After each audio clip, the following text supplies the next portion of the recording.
everyone. We are really delighted to organize this Global Forum APICON 2025 Masterclass in collaboration with DigiNerve. So today's topic is clinical pharmacology insights into patient care. I think this is the third masterclass, and under the banner of APICON 2025, we are organizing these master classes. So we today we have this topic on clinical pharmacology insights into patient care, and for that we have today with us our learned faculties, Professor Jyotirmoy Pal, who is also scientific chairperson of APICON 2025 and president-elect of Association of Physicians of India. Currently, sir is professor at the Department of General Medicine, College of Medicine and Sagar Datta Medical College, Kolkata. Also, we have today with us Professor Santanu Kumar Tripathi, sir. Professor Santanu Kumar Tripathi is an well-known clinical pharmacologist in this country. Uh, Currently, sir is the principal at Jagannath Gupta Institute of Medical Science and Hospital. Sir is also the president of Association of Clinical Pharmacologists. Welcome, sir. Today, we also privileged to have with us as panelist Professor Nandini Chatterjee. Professor Chatterjee, currently the governing body member, editor of Bengal Physician Journal, co-chief editor of McMaster Textbook of Internal Medicine, and she is one of the very well-known teacher in internal medicine across India. So we are really privileged to have with us Madam Professor Nandini Chatterjee. Welcome, Madam. Currently, Madam is a professor at the Department of Medicine at IPGMER SSKM Hospital, Kolkata. Welcome, Madam. And we are also expecting to have with us another very renowned clinical pharmacologist in this country, Professor Sandhiya Selvarajan, who is currently the additional professor and head at the Department of Clinical Pharmacology at JIPMA, Puducherry. So we are really delighted and privileged to have with us Professor Sandhya Selvarajan, Madam. Madam is also treasurer of Association of Clinical Pharmacologists. So we are really delighted to have with us, Madam. So let me share the screen first as joined. So welcome, sir. We are welcoming Professor Jyotirmoy Pal, sir. And may I request Professor Jyotirmoy Pal, sir, please tell us about this plan, your brainchild, this program, and also about this topic. Over to Professor Jyotirmoy Pal, sir. Thank you. I welcome all the delegate for this beautiful webinar, which has been initiated. API and JP Brothers DigiNerve jointly has started the program to update the knowledge of medicine in different aspects. Today,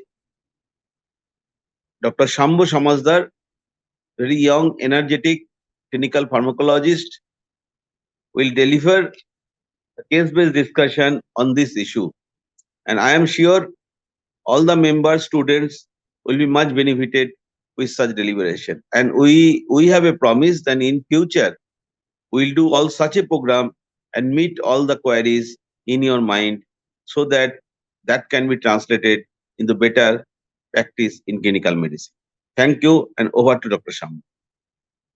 Thank you. Thank you very much, sir. So we'll straight away start today's panel discussion, and this will be a case-based panel discussion. And I'm hopeful that my screen is visible. Yes. Okay. So, welcome all once again to today's topic, that is clinical pharmacology insights into patient care.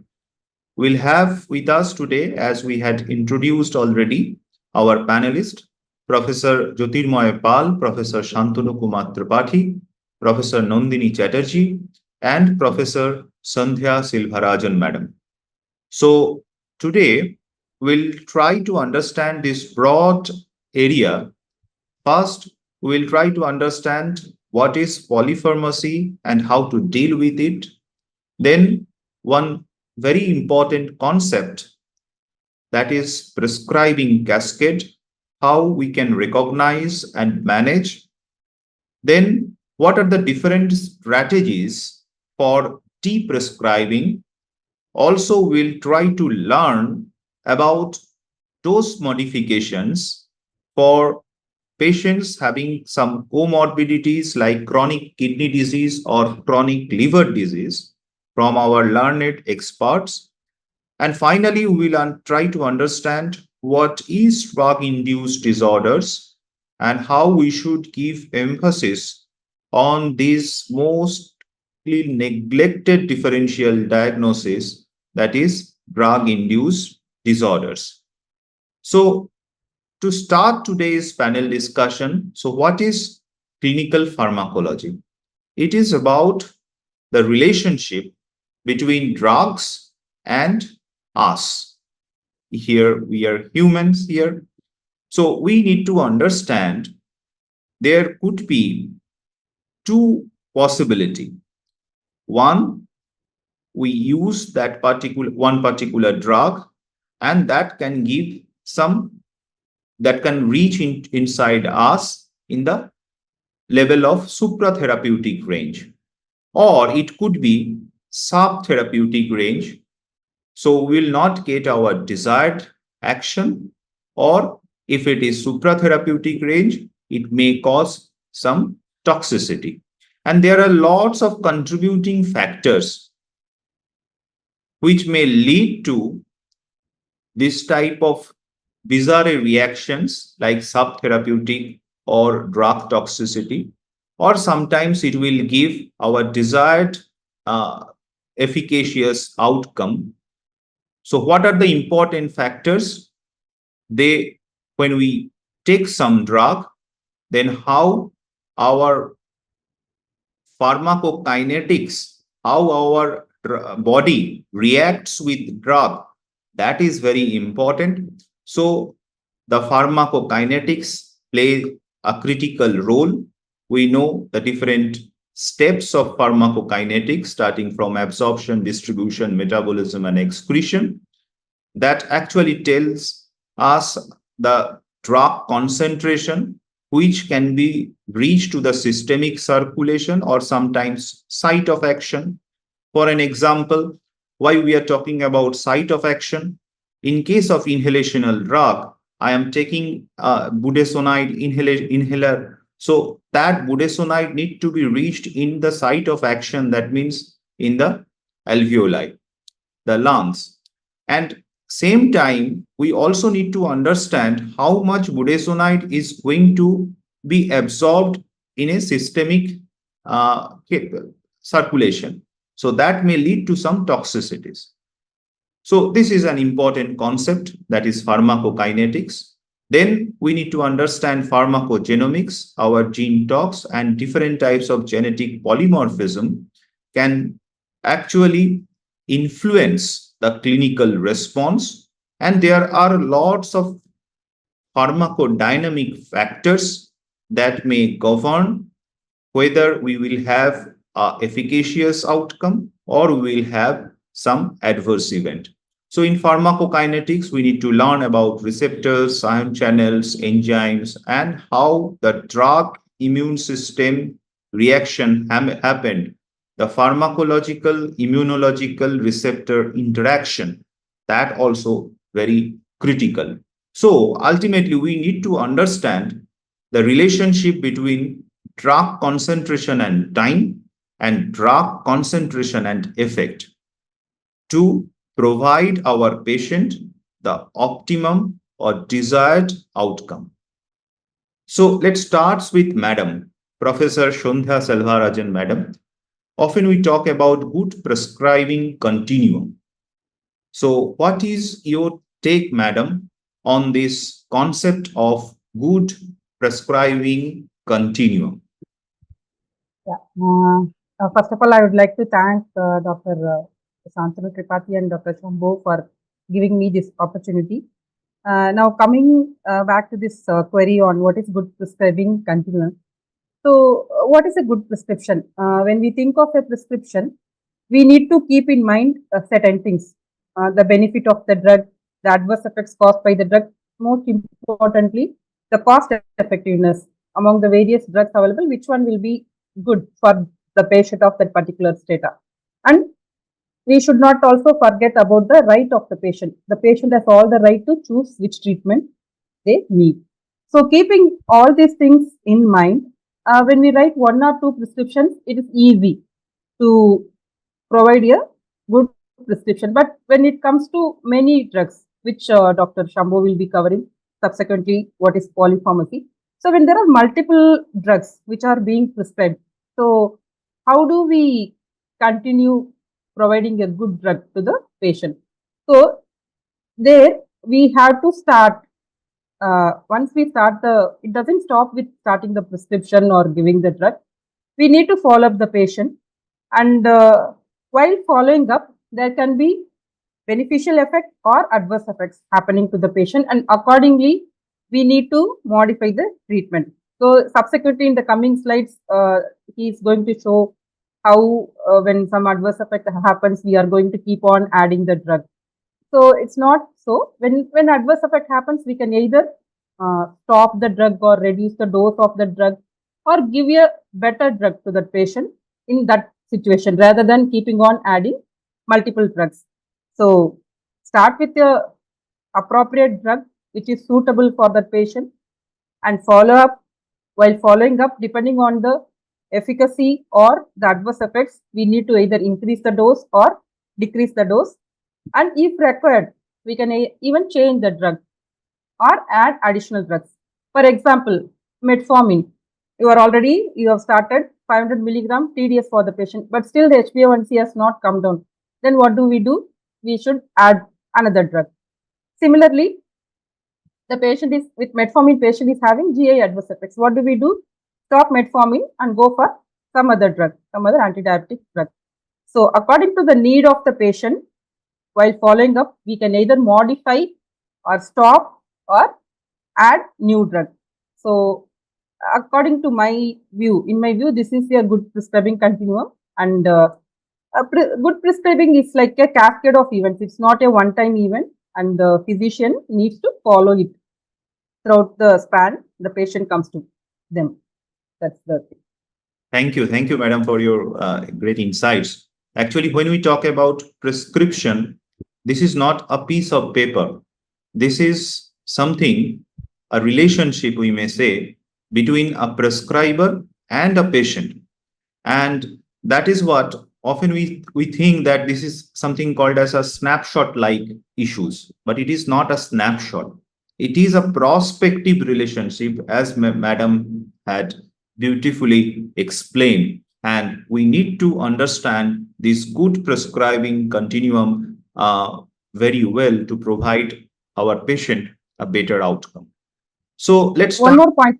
Yes. One more point I would like to add here. Like I was telling about the patient's right to choose.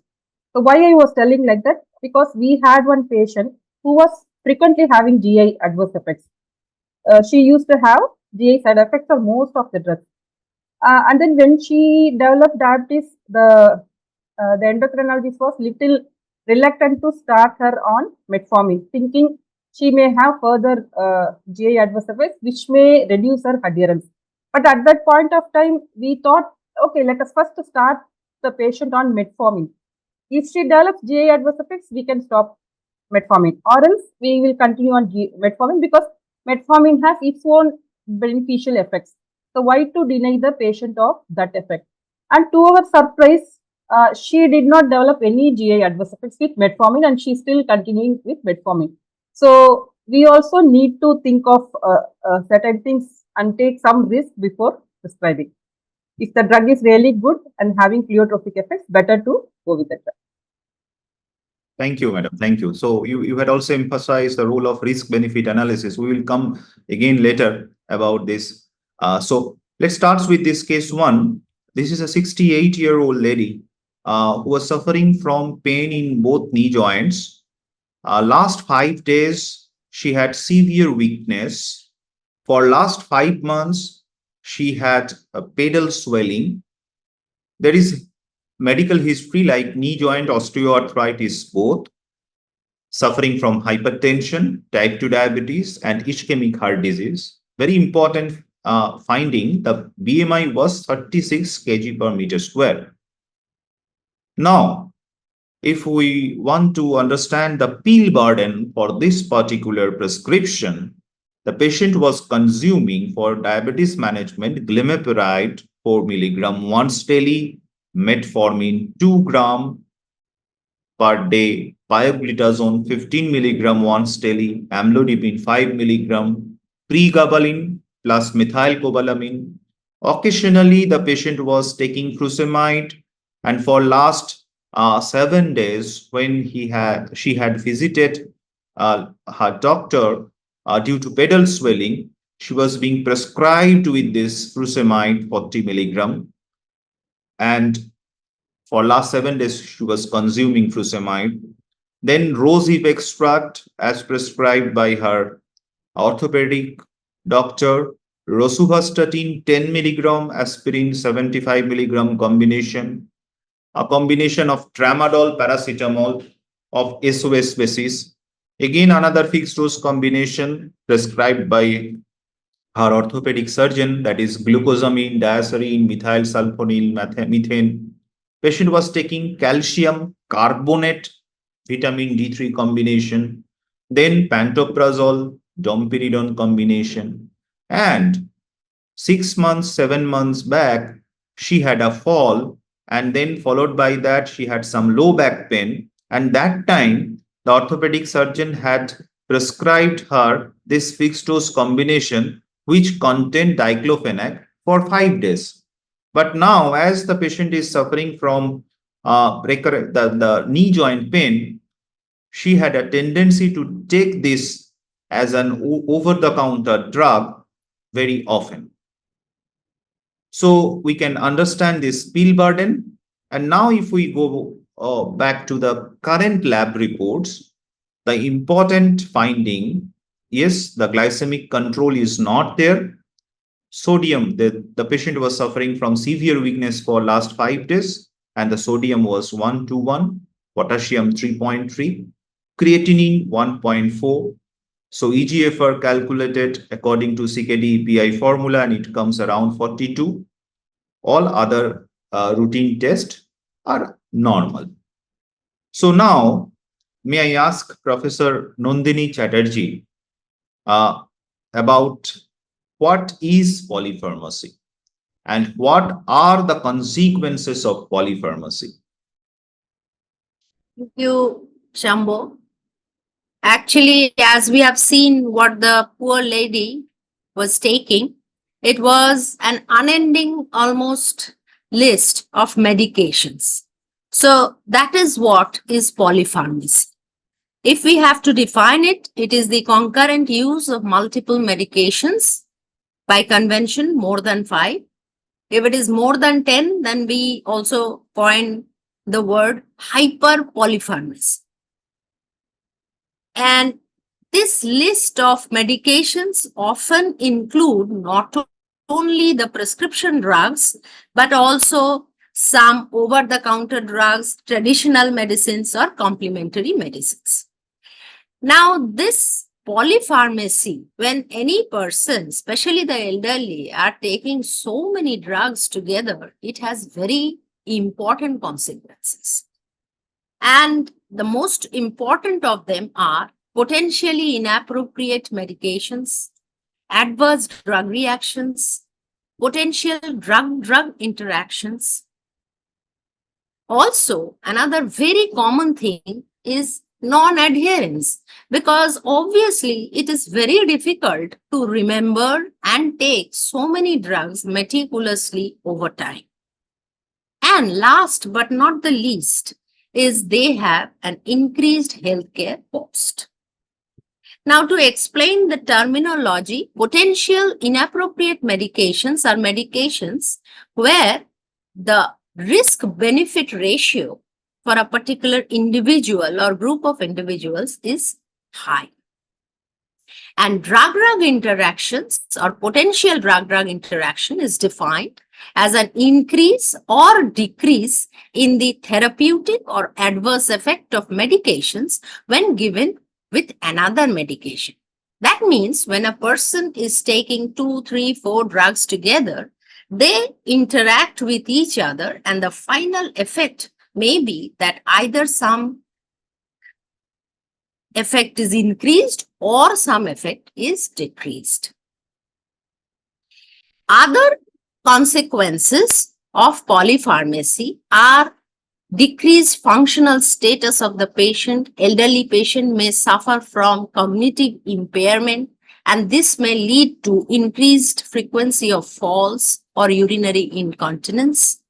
There has been found to be increase in incidence of malnourishment, and various studies have also reported that there is a high risk of hospitalization and even death. Thank you. Thank you, madam. So one important issue, sometimes we often forget that polypharmacy, when we are talking about something called as overprescribing, that is also can be associated with underprescribing. So we may take 10 medications, but actually we are missing the most important medication. Yes, this is often the case. Yes, they are taking vitamin supplements, etc., but they have omitted the very important antihypertensive drug. Statin is not being consumed.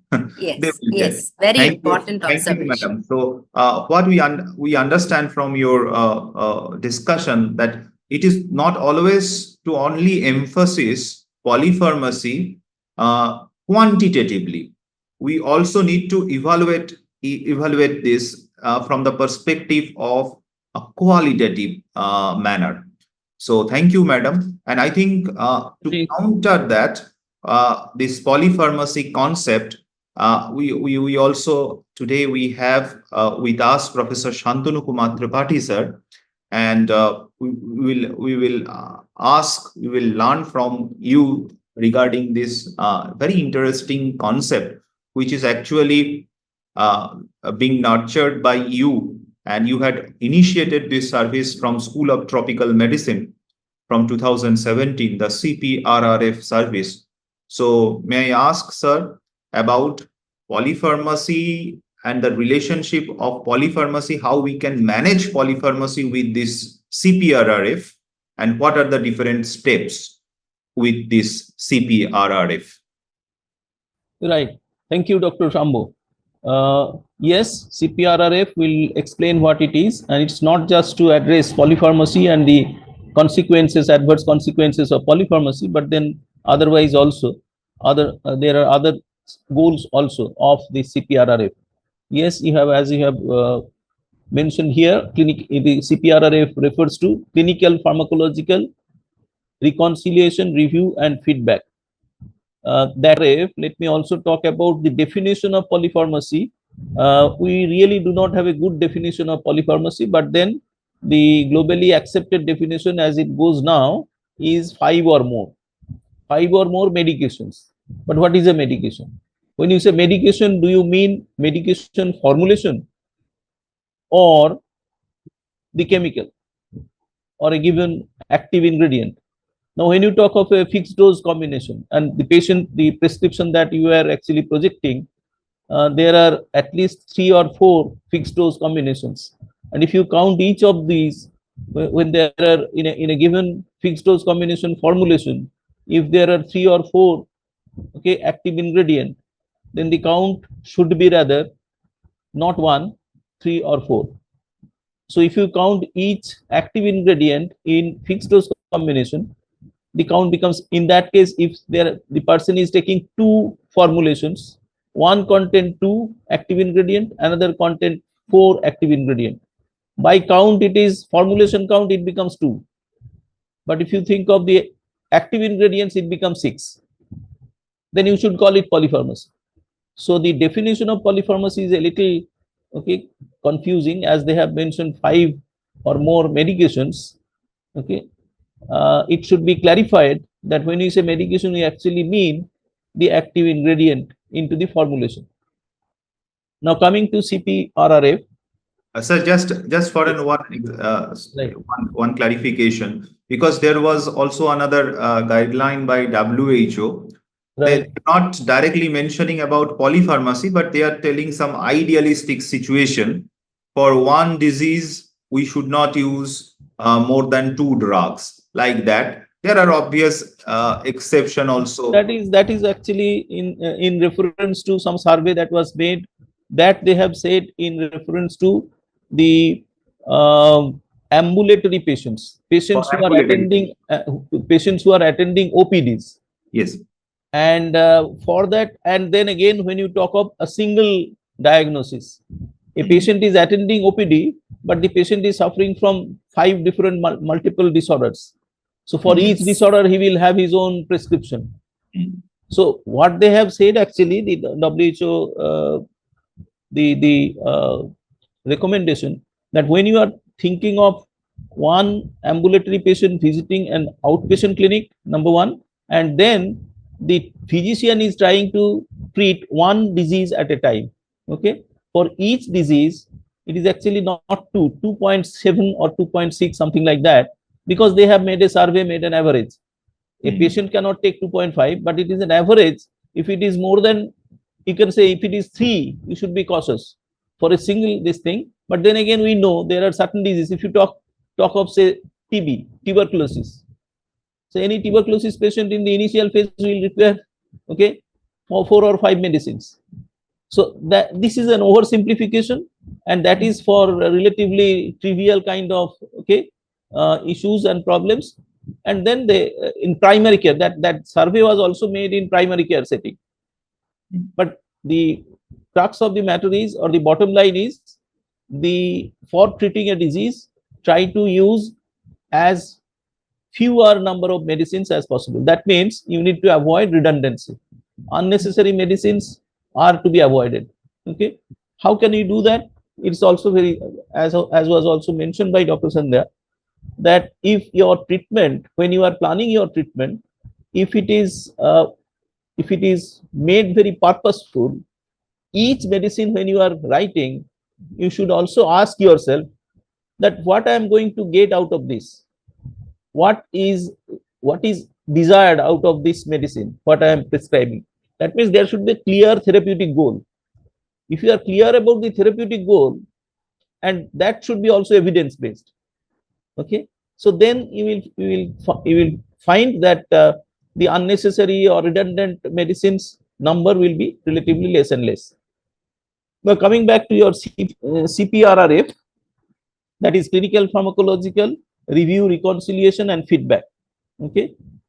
Now and that has clinical pharmacological, means the clinical pharmacology is a discipline, and there are people who has the expertise on this area, and they are expert in this field, and they are expected to critically review, critically reconcile, and then provide a feedback. F is for feedback.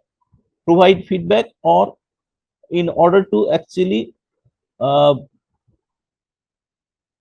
improve the treatment intervention to that given patient.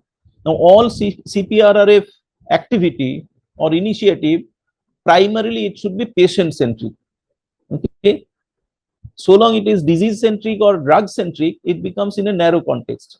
But if you think from the patient's perspective, then it is not only the problem with which the patient had visited a given specialist or a super specialist.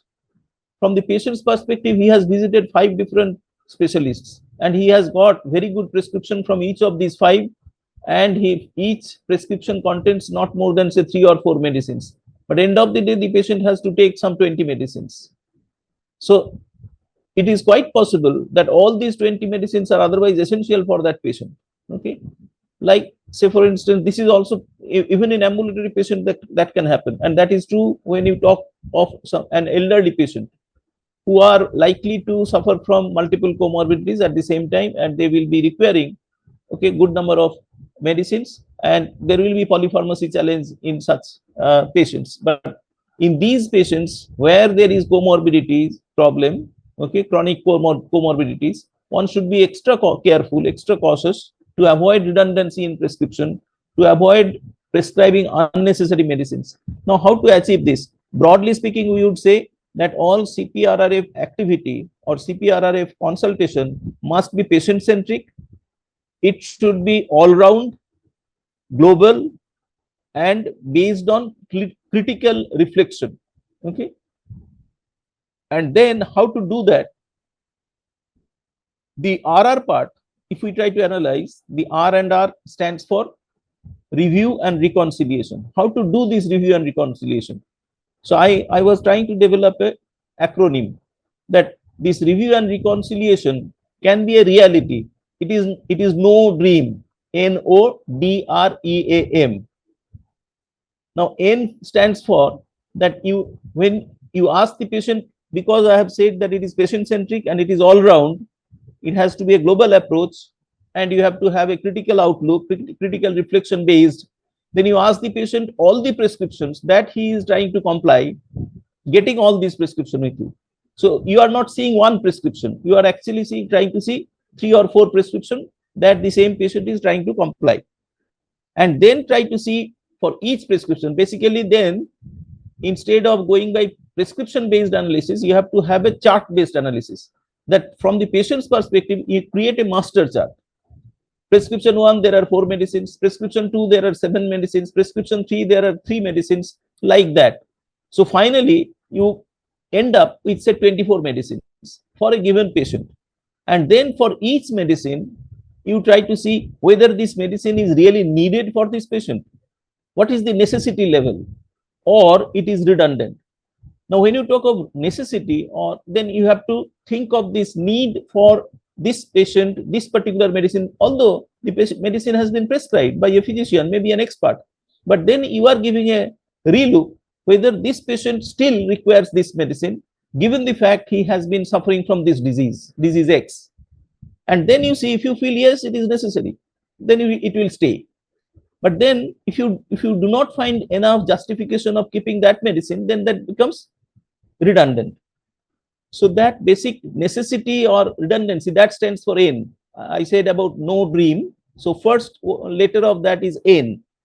Then once you have said yes, it is necessary, then you have to also answer the next question, what it is going to do.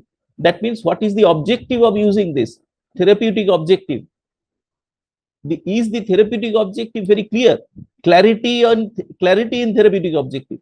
So O stands for objective. Objective of treating this, objective of using this particular drug or writing this particular drug to this patient. If you find that objective is a little blurred, then probably it is redundant. Then you can think of withdrawing this, deprescribing it. So your deprescribing decision is also based on this. If you critically go by. Next is dream. Dream starts with D. When you talk of D, if you have decided this objective, then you are thinking whether to achieve this objective, is this drug is the right choice for attaining this objective. So selection of the drug, whether it is right or not. You can have a critical listing, or there could be a better drug, could have been given.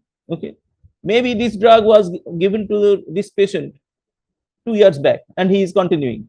And given the current context of the patient's background, you feel that the patient should now, replace this drug should be replaced by another drug, given the current context of the patient.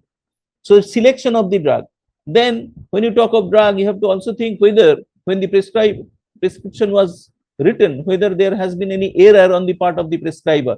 That is called prescription error, whether prescription error has happened or whether any dispensing error has happened. So there I would say, when you talk of clinical pharmacological review, reconciliation review and feedback, I would say it is not just prescription you look into. You also ask the patient to show and demonstrate to before you all the medicines he is consuming. Many a times the patient remember the medicine by a different strategy. They may not be reading, they may be illiterate, but they know I take this medicine in the morning, this medicine in the afternoon, or this medicine I take twice a day in the morning and the afternoon. So he will be able to tell you. And there you find in the prescription there are 24 medicines written, but patient is actually taking 17 medicines.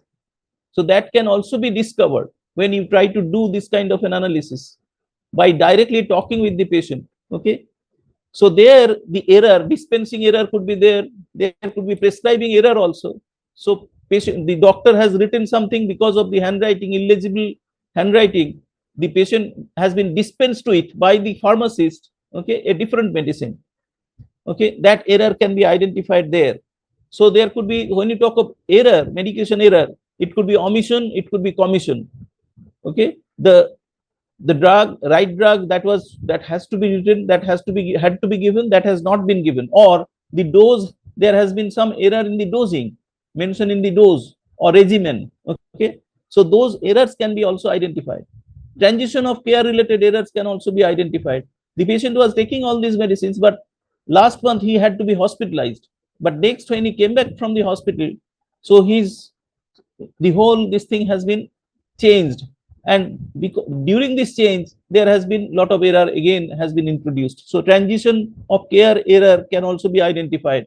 Okay, if you are, when you are doing this critical analysis. Then comes R is for risk. When you talk of risk, then you have to actually looking for the known, okay, adverse reaction of the drug that has been prescribed, whether they are being manifested at that point of time, or what is the potential of their manifestation. When you talk of these adverse reactions and risk, that could be directly because of the drugs that have been prescribed, or could also be because of adverse drug-drug reaction, adverse drug-drug interaction related adversities that can also happen. That has to be also identified, and then you can say as a clinical pharmacologist that this patient is getting this drug A, but then he is also getting drug B, and these two drugs cannot gel together.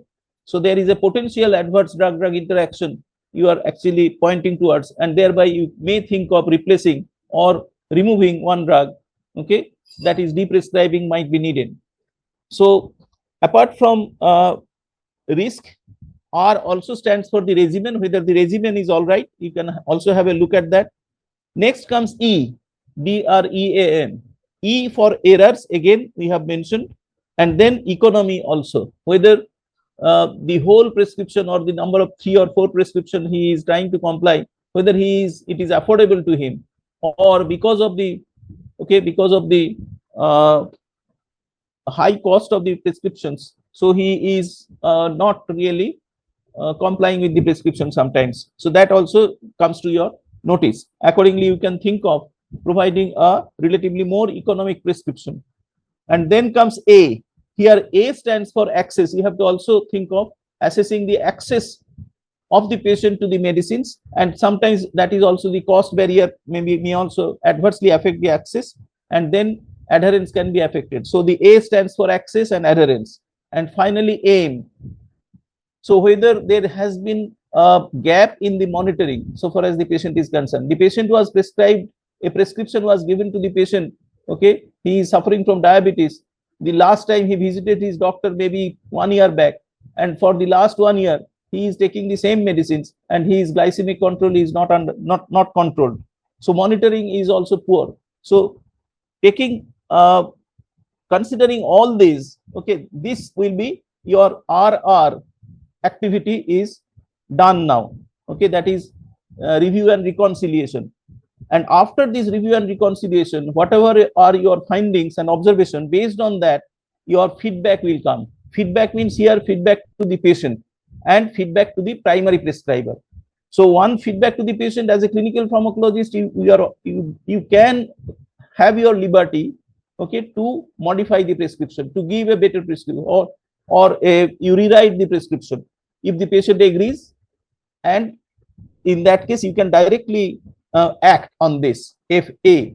you can act on this. When you talk of F, I will say it has two arms: one, action on by the clinical pharmacologist, and two, R. That is, R stands for actually refer back. If you have been referred to by a doctor, it is better not to act yourself. You refer back along with recommendations. So if the patient is directly coming to you, you can also directly attend the patient and provide your advice, give your advice. That is, you are acting directly. And if the patient was referred to you by another primary prescriber, in that case, you are referring back to that primary physician, providing the recommendations. That is, F, actually, I'll be extending F as FAR. Feedback will be, one type of feedback is acting by yourself by advising the patient, and the other type of feedback is refer back to the primary consultant physician with some recommendation. So action or recommendation, what are the things you can recommend or act on? One, deprescribing; two, dose tailoring or prescription modifying; three, closer monitoring; and four, counseling the patient, and also necessary patient education. So these are the areas where you can act, whether you act yourself or whether you refer back. These are the broad activity that will involve this feedback. So this is in brief what we mean by this CPRRF. There is a huge scope of CPRRF. This is a neglected area which is not happening simply because there are not enough trained clinical pharmacologists in the country.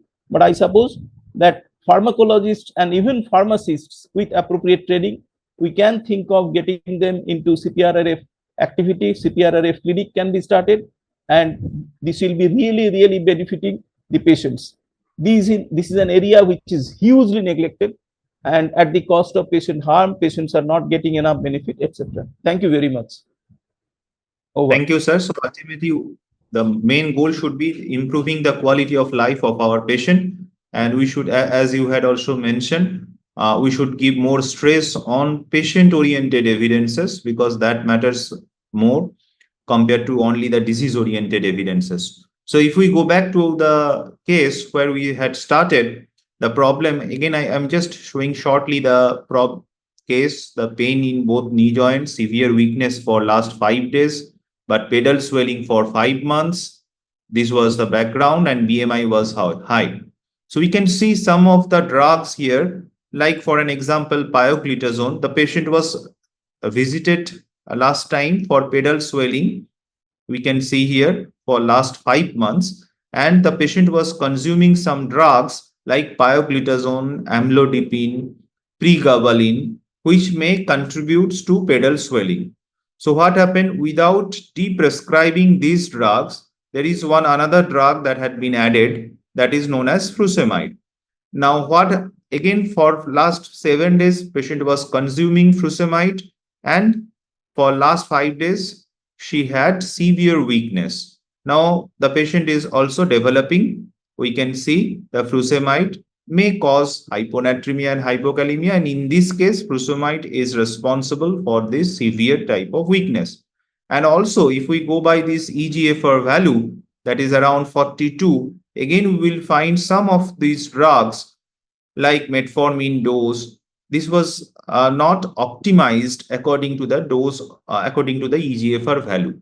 And the patient was also in this background, due to lack of informed prescribing, lack of knowledge about the drug, the patient was consuming a dangerous molecule, diclofenac SOS basis. So that is something, again, an important issue. And the patient was taking pantoprazole. At the same time, patient was taking calcium carbonate. And we all know when the pH is high, then the calcium carbonate absorption will not happen in the form of carbonate salt. We need some other salt. And there are some drugs like Rosif extract, this molecule, this fixed dose combination. We don't have that enough evidences that they are going to benefit in osteoarthritis patient. Another issue is the BMI, the 36, the obese patient. Weight is an important concern, and that may be contributing to the pain due to osteoarthritis. And again, if we see the different drugs the patient was consuming, like pioglitazone, like sometimes glimepiride, pregabalin, they also can cause weight gain. So we need to think about this as a whole, and we need to reconcile the patient appropriately. So what we had done in this case, the patient was being initiated with one GLP-1 analog, and along with the metformin dose was halved due to that EGFR value. Initially, 2 weeks, the patient received basal insulin, followed by dapagliflozin had been initiated. No diclofenac, only the patient was given paracetamol for short duration. More stress given for physiotherapy, lifestyle modification, weight loss. The calcium citrate salt was being used, and the dose modification done, rosuvastatin to atorvastatin. Along with that, what was the outcome? That is also important. When the BMI from 36 become 28, the pain decreased. There is no pedal swelling, creatinine improved, EGFR improved, and there is a good glycemic control. Now, we are coming to the second case. And this is a 67-year-old female, type 2 diabetes, hypertension, CKD patient, admitted in critical care setup with ischemic CVA in one small nursing home. Now, the patient, without any evidence of infection, as the patient was being admitted in CCU, what we had found, the patient was being given this piperacillin tazobactam therapy, which is a very higher antibiotic, and there is actually no specific rationale for this piperacillin tazobactam in this particular patient. What happened after 5 days of admission? There was chills and high fever, 102 degree Fahrenheit. The hemoglobin count was 13.4, total leukocyte count was 11,000, polymorph 67, lymphocytes 22, CRP was 35 milligram per L, creatinine was 1.6. Now EGFR was being calculated, but this was being calculated in a CKD EPI formula, and it becomes 35.1. Sensorium normal, all the fever panel negative, blood culture sensitivity, that report was being pending. But as the fever was generally generated after 5 days of admission, the treating doctors think this could be some infection, so they given some higher antibiotic. So they given the imipenem cilastatin 500 milligram 8 hourly. After being initiated this, 2 days later, that is day 7 from the admission, the patient developed 3 episodes of generalized tonic-clonic seizure and fever with chills persisting. It was being managed with lorazepam at the night time.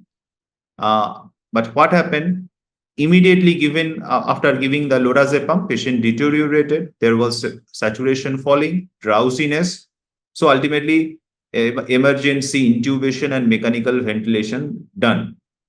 Neuroimaging echo, there was no significant new abnormalities that had been found. Routine blood test, again, everything normal except the creatinine value, little bit again rest, 1.9 from 1.6, it is now 1.9. Total leukocyte count almost, that is stable, 12,600. Now, to manage this, the patient was being on levetiracetam 500 milligram IV twice daily. Day 9, fever persisting.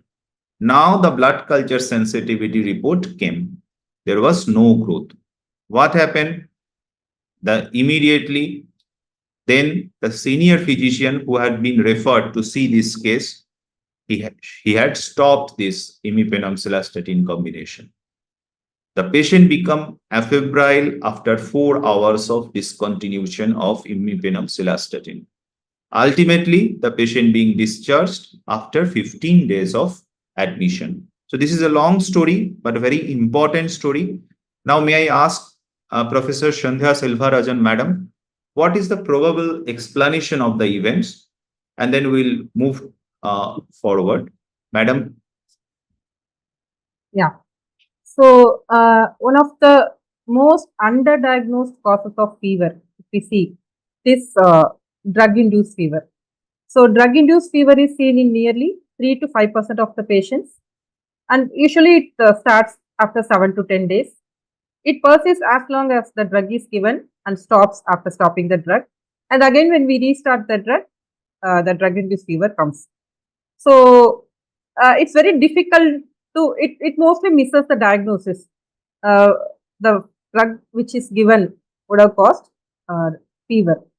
And one of the important causes of this drug-induced fever, the mechanism underlying this drug-induced fever is supposed to be hypersensitivity. And it's mostly the antigen-antibody complexes caused by the drug causes this drug-induced fever. That's why once we stop the drug, it stops.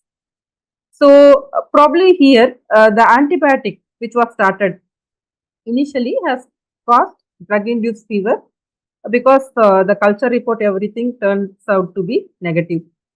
However, as already said, it's one of the underdiagnosed causes.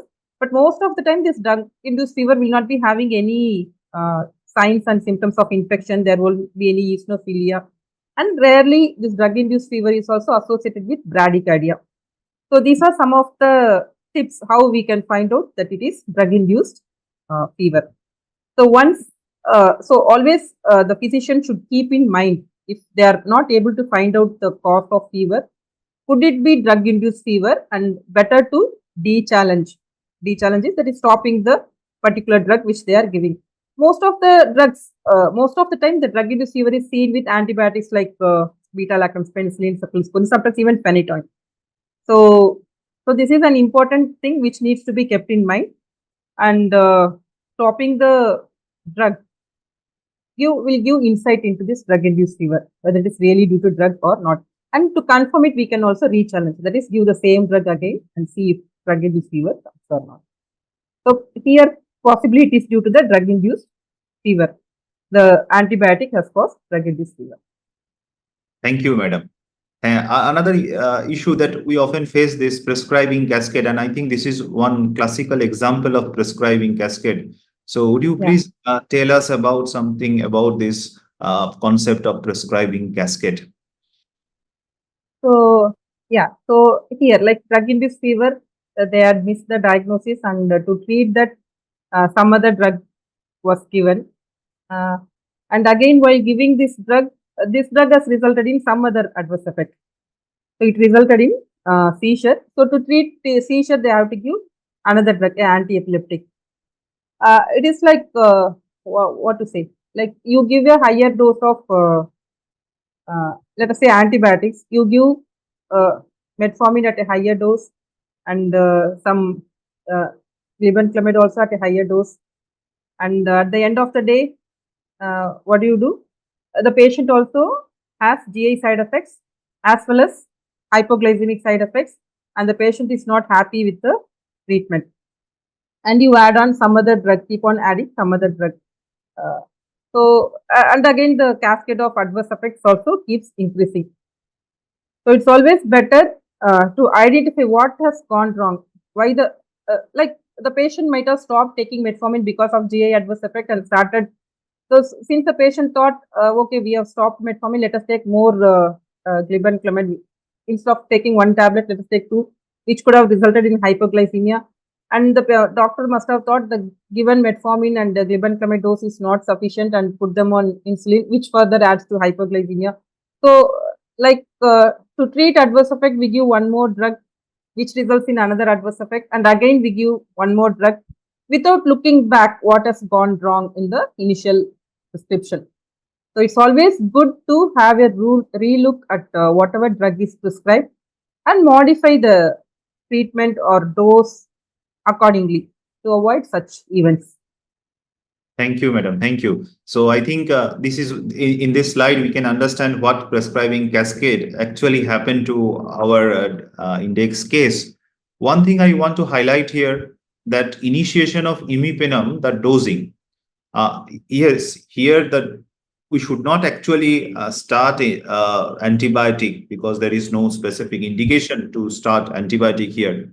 But even in other cases, if we talk about imipenem cilastatin prescribing, this was the calculation. If we consider this lady, 67-year-old, whose creatinine was 1.6, if we use the formula, calculator of CKD EPI, then it comes around 35.1. And if we talk about 35.1 here, so this comes in under this block, and the dosing was appropriate, which was being used in this case, 500 milligram every 8 hour day. But it is also important to understand the prescribing information, the drug level, because drug level is something which is a medical legal document also, and that also help us immensely for rational prescribing. Here we can see the Cockcroft method was being used to calculate the creatinine clearance, and that was the recommendation. They are all recommendation based on the Cockcroft method.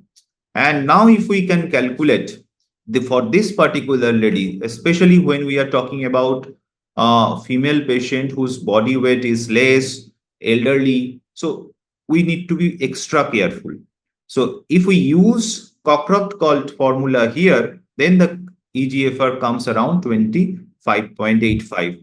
And then if we can consider, actually the dosing was inappropriate, even in that EGFR value, it comes around 500 milligram every 12 hours. So as Madam explained, this was a classical case of drug fever, and that drug fever also produces one prescribing cascade of events, and ultimately the patient had deteriorated. But with proper intervention, with stopping the drug, the patient again become recovered.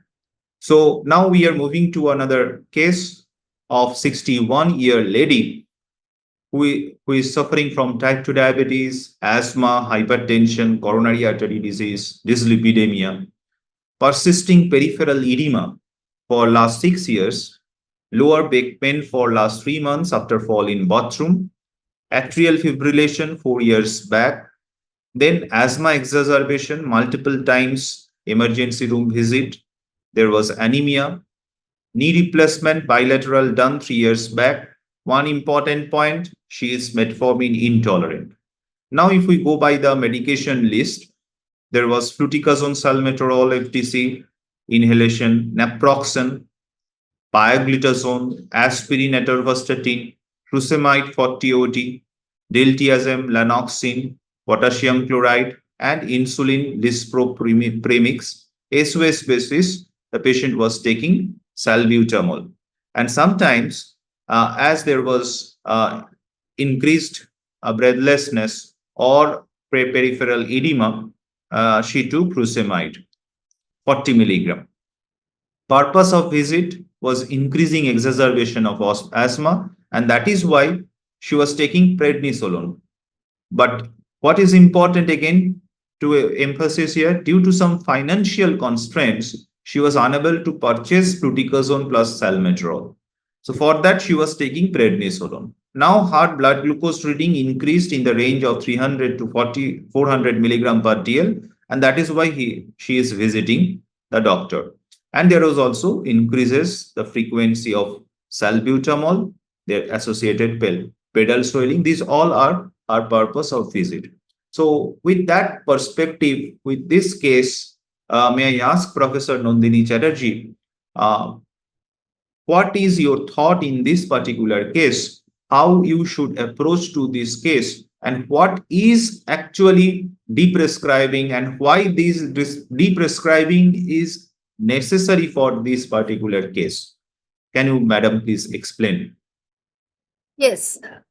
So as we look into the case, we find that again, she is an elderly lady with multimorbidity. And the consequence of that is that she is being prescribed multiple drugs, that is polypharmacy.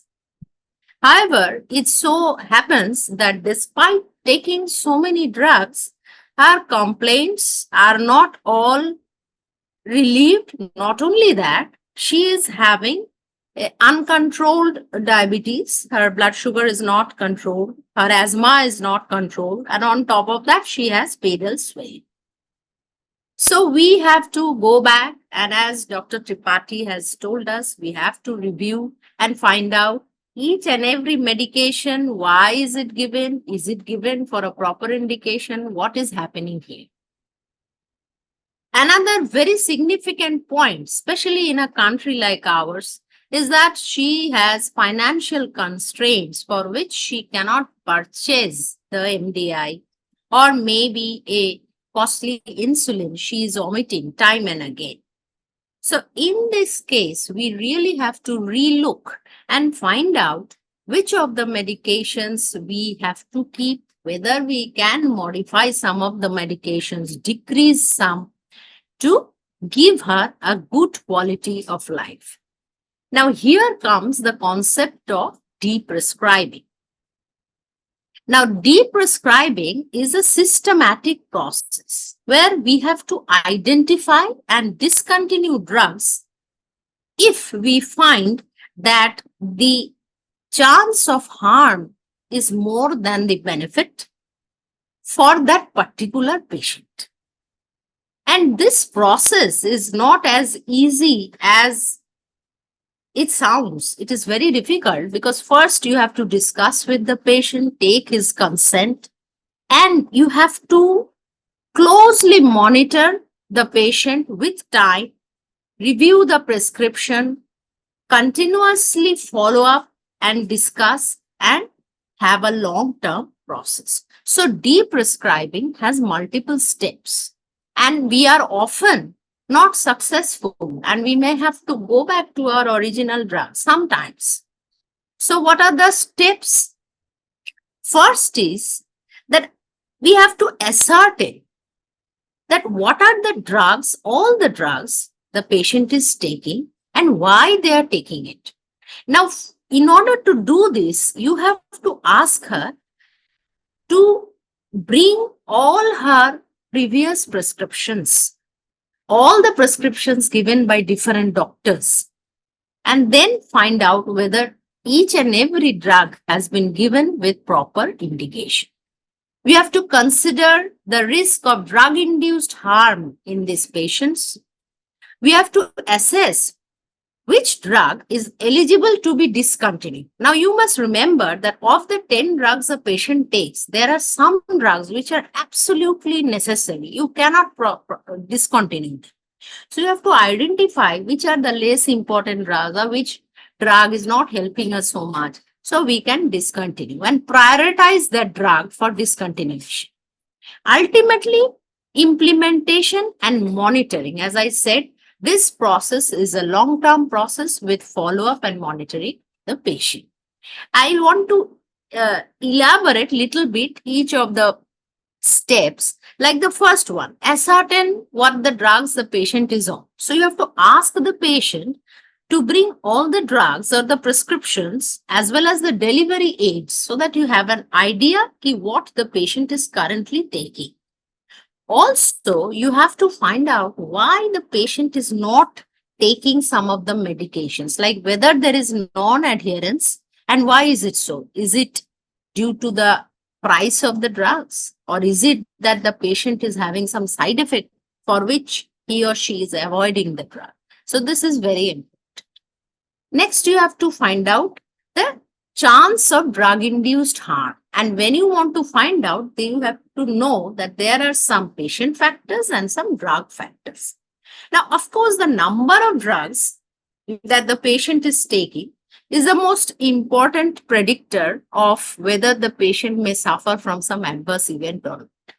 Next is to find out what drugs they are taking, because as we know, especially in people who are elderly or patients who are having comorbidity, there are some high-risk drugs. So you have to find out whether the patient is getting those high-risk drugs or not. Also take meticulous history, whether in the past he or she has suffered from some side effect. What are the patient factors? You have to find out, firstly, the age of the patient is always very important. You must know that elderly patients are always at risk of developing various drug-induced adverse events and problems. Plus, you know what are the comorbidities of the patient. Does the patient has some addiction? Whether he is going doctor shopping. This is very common. A person goes to 5 doctors at a time, and he is taking the medication of each and every doctor, whoever is prescribed. So all these things you have to first have a great idea about when you want to overall find out the risk of that patient. Next, you have to assess that which is the drug that you can discontinue. Those are the drugs where you do not find a valid indication, or maybe it is a part of a prescribing cascade, or you find out that the patient has improved and he or she does not need the drug at all now. Or there may be a drug which is given for prevention of some illness, but actually it's not helping him. So you have to assess that whether these things are happening or not. Then you go for the next step, which is you prioritize the drug for discontinuation. So you prioritize the drug, that which drug you are going to discontinue, implement it in a stepwise fashion. That will first be stopped. It is the drug which has least benefit and the greatest harm. Also, you can ask the patient that if I discontinue this drug, will it affect you much? Does it help you much? So you discuss with the patient. And then ultimately, you implement. And implementation should be stepwise. You stop one drug at a time and assess what is happening. Is there any withdrawal symptom or is there any benefit? Gradually wean the patient off the drugs. You may sometimes, suppose I'm giving an example, a patient is taking pantoprazole throughout the year. This is very common. They go and to the shops and take it over the counter. Then you want to stop that. But if you suddenly stop pantoprazole, your patient will come back within 2 days and say, what have you done? I am very ill, etc. So what you have to do is first counsel that patient, explain to him that it is not good for his health that you take pantoprazole throughout the year, and you may have to give another drug like an H2 blocker or maybe an antacid solution or a suspension that will help the symptom. So that is the way you gradually, stepwise, go for drug alteration of the or discontinuation regimens. Thank you. Yes. Yes, madam, please go ahead. No. I think the algorithm, sir will be saying. Yeah. So may I invite Professor Santanu Tripathi, sir? So to actually explain the algorithm, maybe summarized way how we should do this deprescribing as beautifully described by Professor Nandini Chatterjee step by step. So how we should be very much proactive and at the same time in a very from a very safer perspective to do this deprescribing practice. Professor Santanu Tripathi, sir.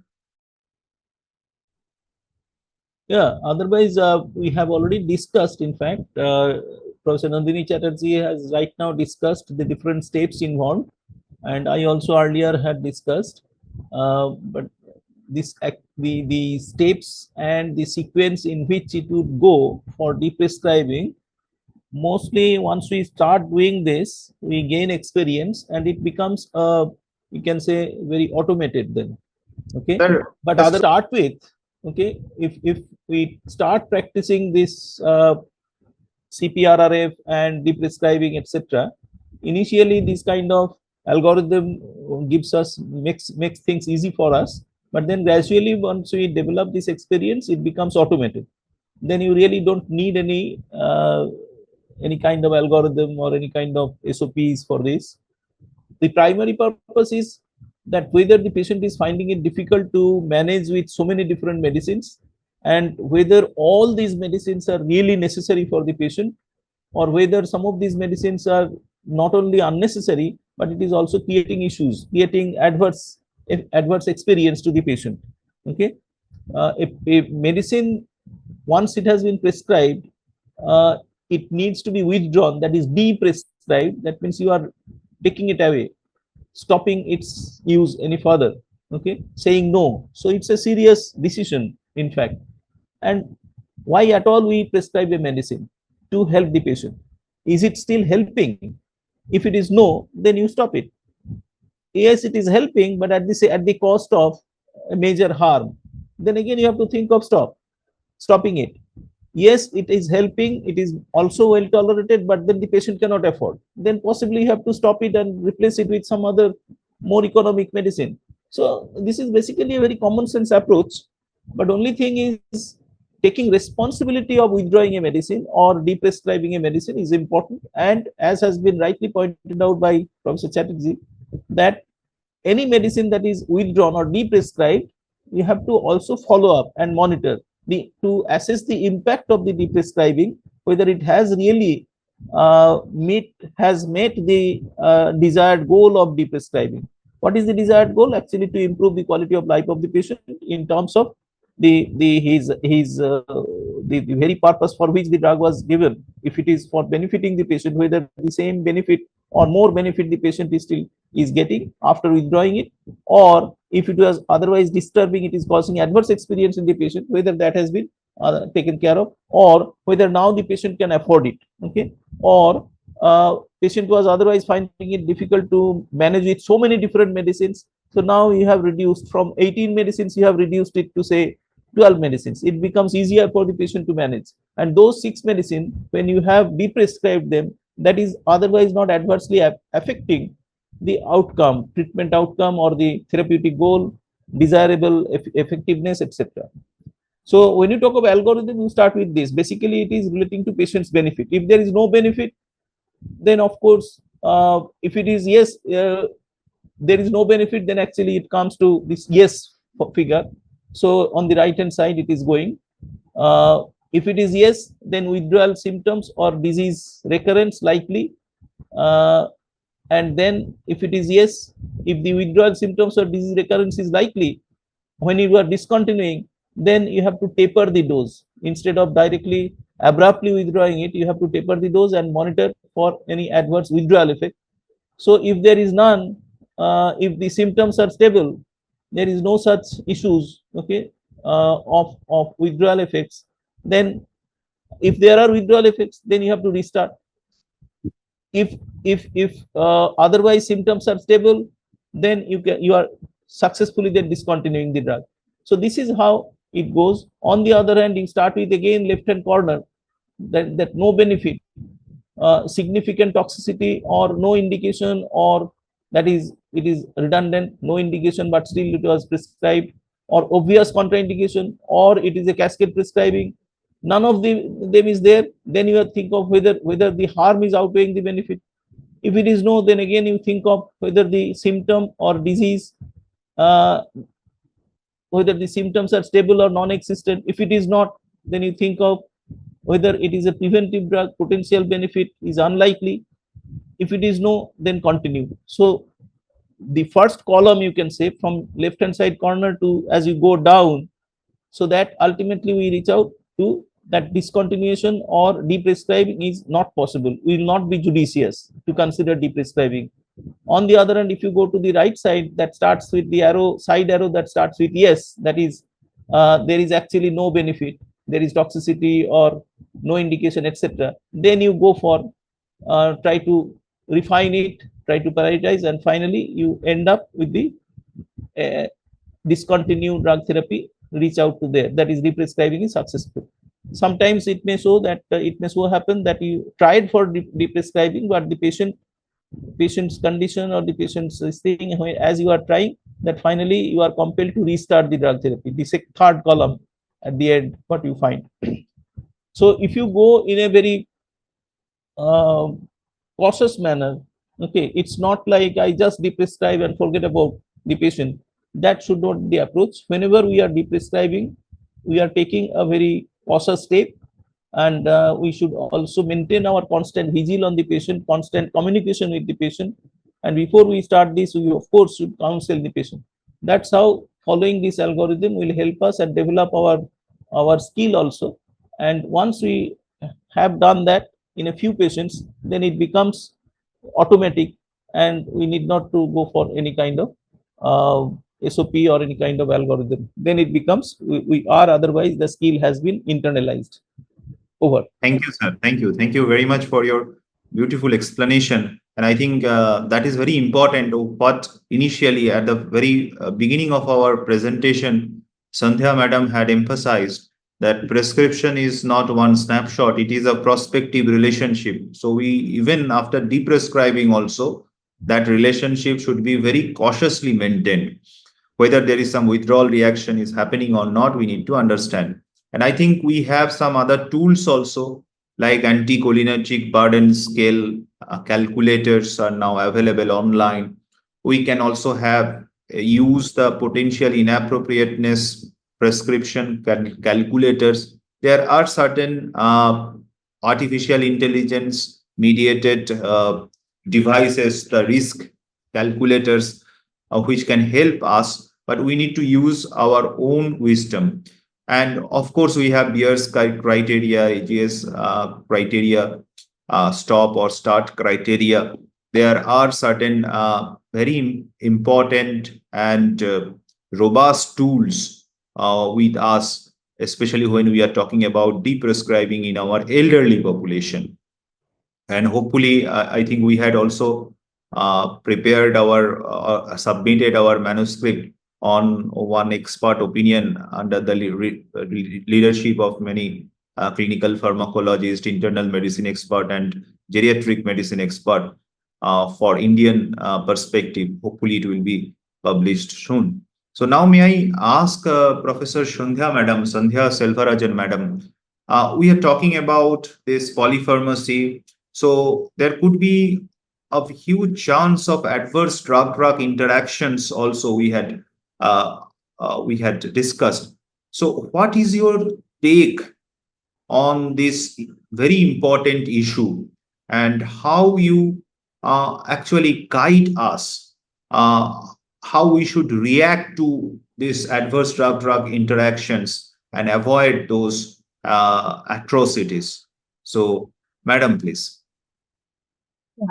So, to avoid this adverse drug reactions due to drug-drug interaction, the prescribing physician should be aware of the adverse drug reactions occurring with the drug.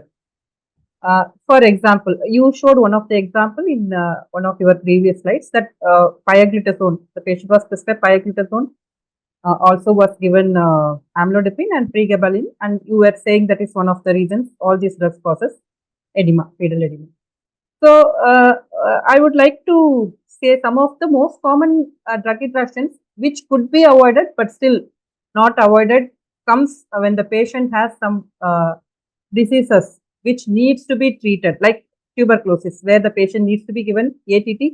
There's a typical drug-drug interaction within ATT itself, where isoniazid and rifampicin both can cause interaction and both can result in hepatotoxicity, which is difficult to differentiate which drug has caused. But we have to give the drug. But however, there are few conditions where we can avoid. But still, there needs to be understanding of the adverse drug reaction. For example, warfarin. Warfarin is a vitamin K antagonist. But what if vitamin K is given to the patient? They are competitive antagonists. So, in the presence of vitamin K, warfarin is not going to act. The physician also knows about this. But still, we came across a case where the patient was not responding to warfarin. They were keeping on increasing the dose of warfarin, but the INR was not reaching the required ratio. So, what could be the possible reason? One of the reasons suggested was possibly due to polymorphism, but it's not possible to do genetic polymorphism testing for all the patients in our setup. So, one thought which came to our mind was like, is it because of vitamin K? It need not be true in all the cases, but in this case, we asked the dietary history about whether the patient is taking more leafy vegetables. However, the patient was not taking. But on interaction with one of the physicians, he gave a suggestion. Sometimes gut microbes also can produce vitamin K. So let us give her some antibiotics and see what happens. So to our surprise, after giving the antibiotics, she started responding to warfarin, and the warfarin dose was reduced. So sometimes when the drug-drug interaction, without this could be not even drug-drug interaction, even drug-diet interaction. which can happen. However, we need to pay attention to these kind of interactions. And one more drug-drug interaction which we need to keep in mind is like with OCPs, like a patient on ATT who is taking oral contraceptive pills, obviously there will be a contraceptive failure. So the contraception method needs to be modified in that women. So that we need to keep in mind. And we also came across one more case where the patient was on azinocomerol and she developed tuberculosis and she has to be started on ATT. So the starting physician had a doubt. Now, what kind of interaction this patient will have with azinocomerol? Whether INH will inhibit the metabolism of azinocomerol and bring down its action, or rifampicin, INH as the enzyme inhibitor inhibit the metabolism of azinocomerol and increase the concentration of azinocomerol, or rifampicin enzyme inducer is going to increase the metabolism of azinocomerol and thus reduce the concentration of azinocomerol. And when they approached us with this query to our drug information center, we were also confused which one is going to be more. However, we thought, okay, let us follow up, and as per the INR, we can modify the dose. And to our surprise, the rifampicin effect was more than the INH effect. There was no inhibition, whereas the enzyme induction of rifampicin was seen more in this patient. So as per the INR, we also suggested modification of azinocomerol dose, and the patient successfully completed ATT. And even after stopping the ATT, we know that now the enzyme induction is going to come down and how the dose should be modified. So this patient was almost followed up for some 8 months with clinical pharmacology. So that was an interesting case which we also had published. So drug-drug interaction is sometimes unavoidable because the patient needs both the drugs. So what do we do?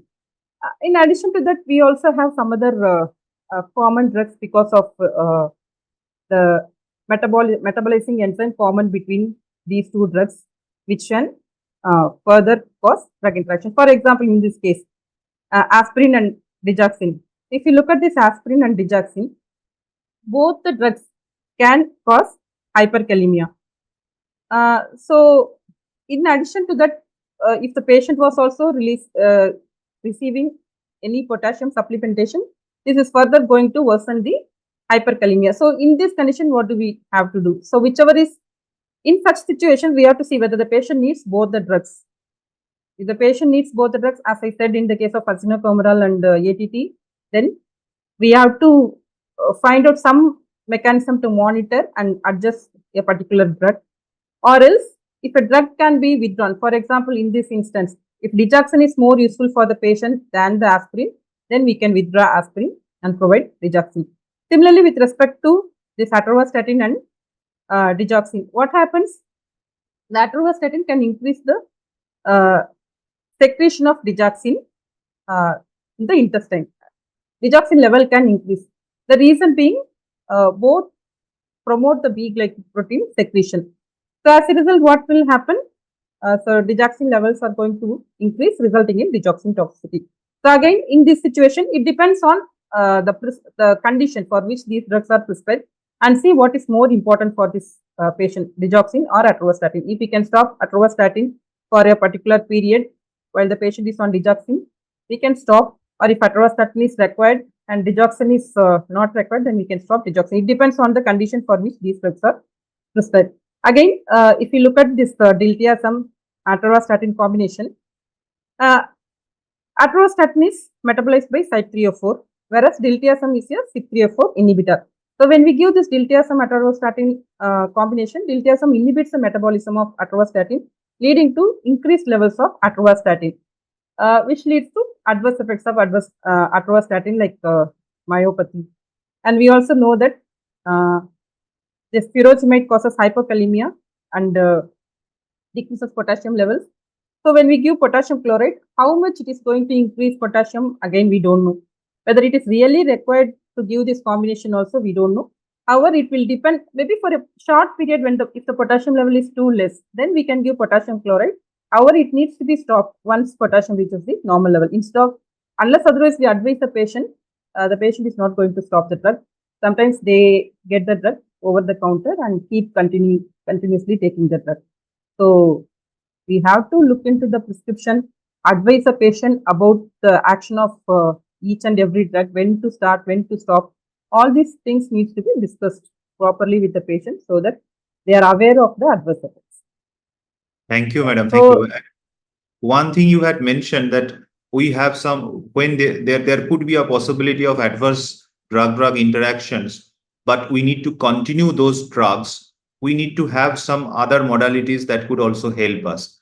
In this regard, I just want to ask you and to share your experience, because especially you are working in that area of therapeutic drug monitoring and pharmacogenomics. You are one of your institute, and you are one of the pioneer in this particular field. So may I ask your experience and your recommendation, because many of us today who are listening from our delegate team, they are actually MD medicine people, and some of them are postgraduate students of internal medicine. So what will be your advice on these two critical issues we often missed, that is pharmacogenomic service and therapeutic drug monitoring service for our MD PGTs? yeah, so pharmacogenomics service as well as PDM service plays a major role in finding the drug-drug interaction and finding out the drug level in the patient. However, in my experience, I would like to say, though we provide PDM service and genomic service, sorry, we are not providing genomic service, we are doing genomics as part of research. From an economical point of view, from a government institute, it is very difficult to sustain providing pharmacogenomics as a patient care service because of the money involved. However, PDM can be done. Again, well-established institutes have equipments to measure most of the drugs. However, if a particular institute is not having a therapeutic drug monitoring service, it will be very difficult for the physician to measure the drug level, to know the adherence or toxicity or efficacy, or to know the drug-drug interactions. So wherever in some institution of national importance, wherever these services are available, it is always better to approach the department which is providing these services. But however, those departments which are providing these services also have some difficulties in providing TDM for all the drugs. It's not possible to give TDM service for all the drugs because they have some economic constraints.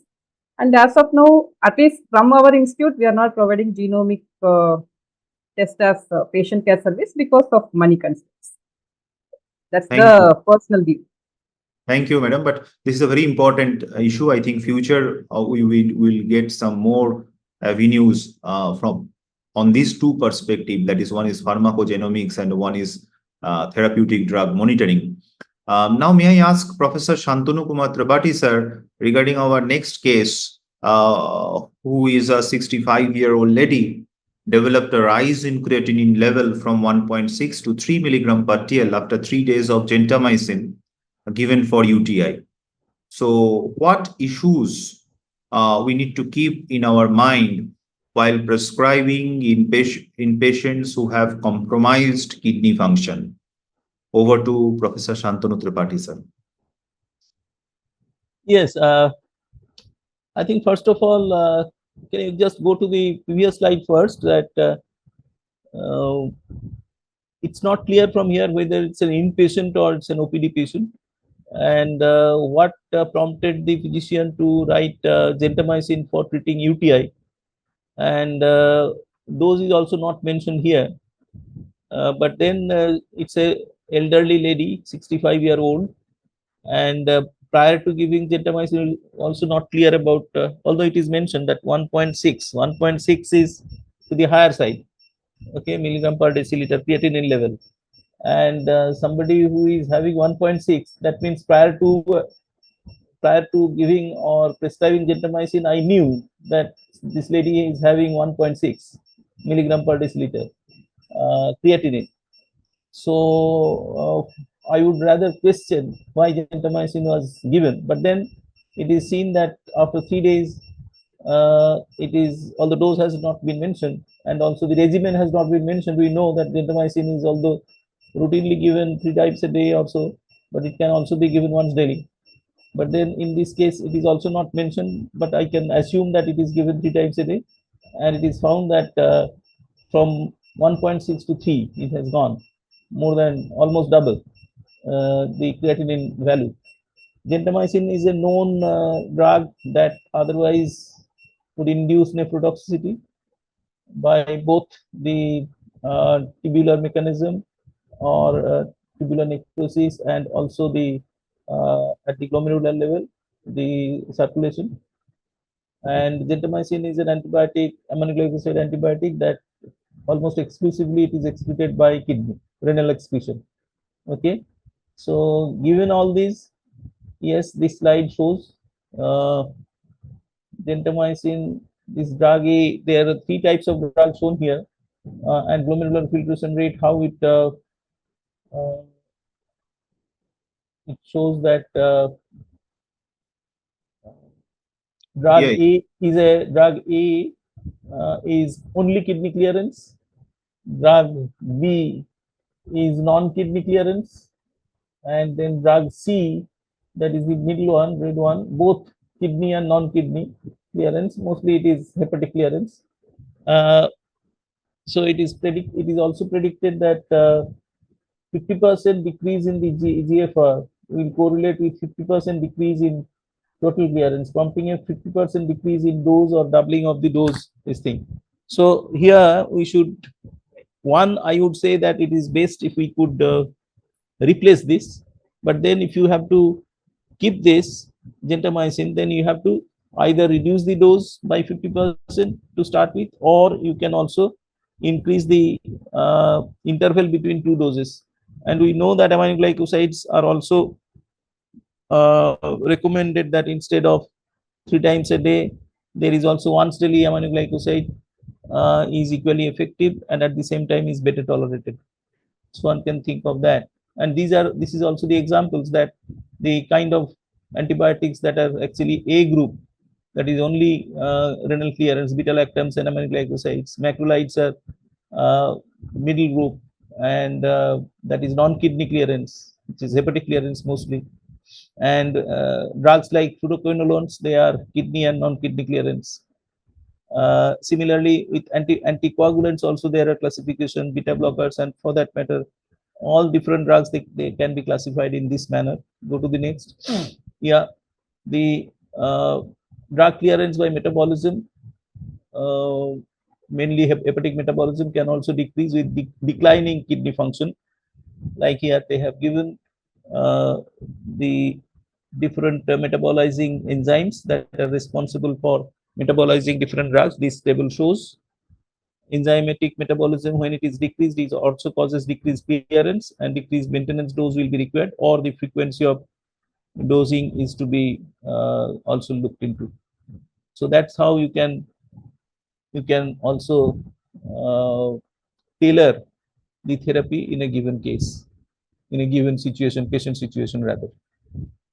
Yeah, thank you. We should be careful about particularly prescribing drugs that are otherwise known to cause hepatotoxicity, nephrotoxicity, and so baseline renal function needs to be monitored in such, particularly when you are dealing with elderly patients. Over. Yeah, thank you, sir. So last sentence you had mentioned, we can see these 2 group of antibiotics here, the beta-lactams or aminoglycosides.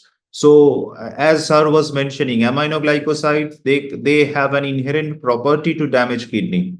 But whereas we have beta-lactams, which is not that Much safe, much safer. Yeah. And that is why when we talk about antibiotic use in critical care setting, and sometimes the EGFR may be low, there if we want to choose beta-lactam group of antibiotics, then there is a concept of loading dose. So we need to not just reduce the dose of that particular beta-lactams according to the EGFR value. That time we need to use the loading dose fast to reach the steady state plasma concentration, desired steady state plasma concentration, and then we can follow up with the maintenance dose that can be optimized with the respective EGFR value. So that is possible with beta lactams, but that is not possible with aminoglycosides, as Professor Santanu Tripathi sir had beautifully elaborated. Now, as we are also running short of time, we need to be a little bit hurry up. And may I ask Professor Sandhya Madam, Sandhiya Selvarajan, this is one case when 71-year male, pain in both knee joint, advised paracetamol 1 gram twice daily for 10 days. So, what are the important issues to be kept in our mind, especially when we are prescribing even a comparatively, we can say, a safe drug like paracetamol also in elderly population? And at the same time, we also want to understand, we already little bit discussed about that renal clearance issue. Now, what is your take on hepatic extraction ratio and dosing according to the hepatic function? Madam, please. Yeah.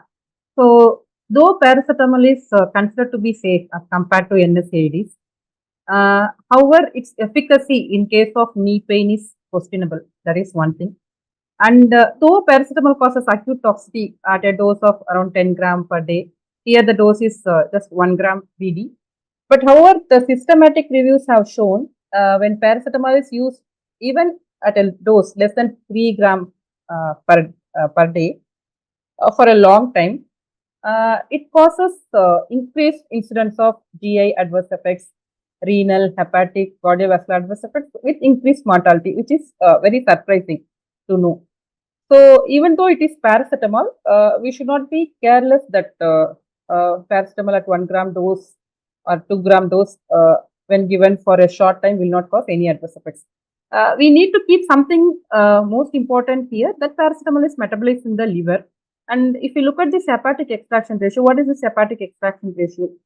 The hepatic extraction ratio is nothing but a fraction of the drug which is presented to the liver through blood is removed from the liver when it passes through liver for the first time. So, whenever a drug through blood reaches the liver for the first time, whatever amount of drug or whatever fraction of drug is removed from the liver is called as the hepatic extraction ratio. So, if the drug is removed fully from the liver during the first pass itself, then the hepatic extraction ratio is 1. Whereas, if the drug is not at all extracted from the liver during the first pass, then the hepatic extraction ratio is 0. So, this hepatic extraction ratio in turn depends on two important things. One is the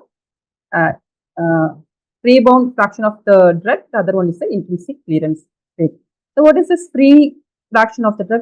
The free fraction of the drug is not bound to any tissue, plasma, protein. So, when it goes through the liver, it can be extracted. However, the bound drug is not available to the liver. And the second important factor which decides this hepatic extraction ratio is intrinsic clearance rate. So, what is this intrinsic clearance rate? Intrinsic clearance rate is nothing but the ability of the liver to remove the drugs through metabolism using its metabolizing enzymes like CYP3A4, CYP2D6, like erythromycin is metabolized by CYP3A4, SSRIs, antidepressants are mostly by CYP2D6. So, the ability of the liver to metabolize a drug is only called as intrinsic clearance. So, a drug with high hepatic extraction ratio, when it is added to this intrinsic clearance, then more amount of drug will be removed. So, if you look at the drugs with high hepatic extraction ratio, we have drugs like glycerol trinitrate, verapamil, beta blocker like propranolol, metoprolol, morphine, propofol, etc. While drugs with low hepatic extraction ratio includes drugs like diazepam, lorazepam, warfarin, phenytoin, carbamazepine, theophylline, etc. So, what happens in shock to these drugs which are highly drugs which have high extraction ratio? As I already mentioned, one of the factors for this high extraction ratio is intrinsic clearance. And again, this intrinsic clearance is dependent on blood flow. So, the higher the blood flow, the higher the intrinsic clearance. They are directly proportional to each other. They are linear. So, in case if the total hepatic clearance is dependent on hepatic blood flow, then in case of low flow states, the metabolism is going to be reduced. The higher the blood flow to the liver, the higher the metabolism. The low blood flow to the liver, low metabolism. Similarly, in case of drugs with low extraction ratio, when there is less blood supply, it is not going to be affected much. So what is this intrinsic clearance or hepatic clearance? Which what are the factors which determine this hepatic clearance? It's basically based on hepatic blood flow, the free fraction of the drug, and then the intrinsic clearance. These are the factors which determine the hepatic clearance. So while giving paracetamol, even at not a very high dose, we need to keep this thing in our mind. Thank you, madam, for this beautiful explanation. And sometimes we face challenge in treating our chronic liver disease patient because there is, as madam was mentioning about altered metabolism.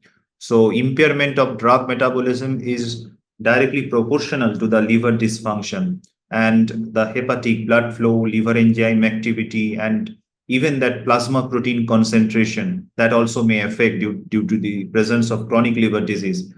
That ultimately changes those pharmacokinetic parameters of the drugs, the bioavailability, the volume of distribution, the Cmax, the area under curve. And on top of that, there is a very high chance when there is a chronic liver disease, there could be a associated renal impairment, because the studies suggest that if patients with CLD, they are more prone to develop acute kidney injury. Liver disease also manifest cause altered kidney function in a chronic way, and that there will be an accumulation of drugs and metabolites that further deteriorate the liver function. So now may I ask Professor Nandini Chatterjee, because we are talking about chronic liver disease, dosing of the drugs, and comorbidities, and one of the very common comorbidity today in India, we can say diabetes. So what is your take on that, on sitting in the capital of this diabetes world, that is India, how to treat our diabetes patients who are associated with chronic liver disease? So what are the important factors you want to mention here? The thing is that chronic liver disease is extremely becoming common among diabetics because of the steatohepatitis, the non-alcoholic fatty liver disease, which is rampant in diabetics. And therefore, physicians, when they are treating diabetics, they have to be aware that they need to assess the liver function of the patients, do an imaging of the abdomen to find out other manifestations of liver disease, and classify the patient according to the child-pugh. That is the degree of liver dysfunction. Now, when the liver is not functioning to its optimum levels, what happens is that insulin is degraded at a reduced rate. So inside the body, there is hyperinsulinemia and chances of hypoglycemia. So diabetics who are also having decompensated liver disease, more in their cases, they have high chance of hypoglycemia. So we have to choose our drugs very cautiously. Moreover, if this patient again develops sepsis, they have a high chance of lactic acidosis. Now, metformin is a very common drug which is being taken by maximum. It's a cheap drug, it's a very effective drug, and we give it to many patients. But if they are suffering from some infection, they are prone to lactic acidosis, which is again helped by this drug. We have to be careful. Moreover, if it is an advanced liver disease, there will be hypoalbuminemia. And in that case, the protein-bound drugs may cause toxicity. As we see, the oral anti-diabetic drugs, as is shown in this slide, most of them have a propensity of causing hepatotoxicity. That will not happen for a diabetic whose liver function is normal or near normal, but somebody who has a compromised liver function. In that case, we have to be careful. So, on one hand, we have insulin, and on the other hand, nowadays we have a whole range of oral drugs. But as you can see, that metformin, sulfonylurea, as well as the pioglitazones, all of them you have to be very cautious. Either they may cause hypoglycemia, as in the case of sulfonylurea, or they may cause complications like cardiovascular events in case of a pioglitazone if you are prescribing. More studies are required for the newer molecules. As such, when you are giving insulin, then also the dose has to be monitored and titrated, because as I have already told, patients are very prone to develop quick hypoglycemia. Now, GLP-1 receptor agonists, they are coming up in a big way, and that also has to be used with caution. And patients who have mild hepatic dysfunction, that is child pug class A patients, it can be used, but should be avoided in the ones who have moderate to severe liver failure. Thank you, madam. So I think one very important message from your many messages, but one important message for our delegates would be just like for our renal dosing, we calculate EGFR. Here we need to emphasize on the classification of our patients Yes, according to that- the child pug classes, whether it is A, B, or C, and according to that we need to modify our dose, and for that we need to refer to the that particular prescribing information or drug level. So I think that is very important. So now may I ask Professor Santanu Tripathi, sir, I think we are now standing at the end of our panel discussion, and one of the very important topic for you is drug-induced disorder, which is often a neglected differential diagnosis. So how you actually consider this drug-induced disorder should be focused when we are talking about clinical pharmacology in patient care. And we can use this very common example of drug-induced disorder in our country's drug-induced liver injury.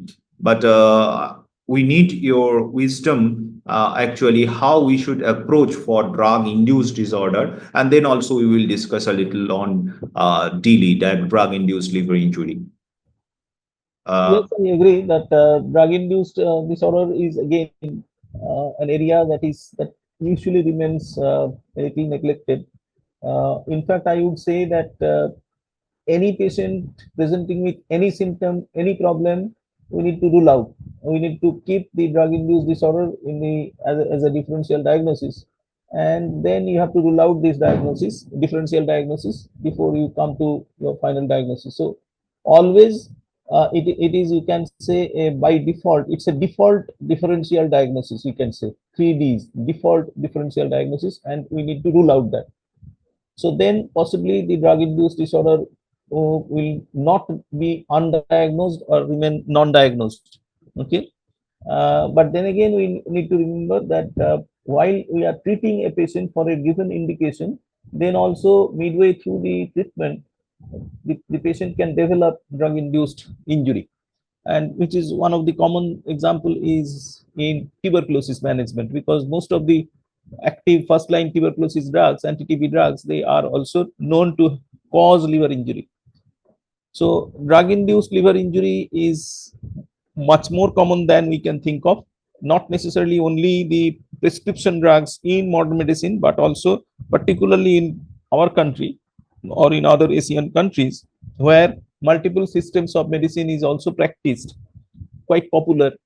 And there are good number of examples where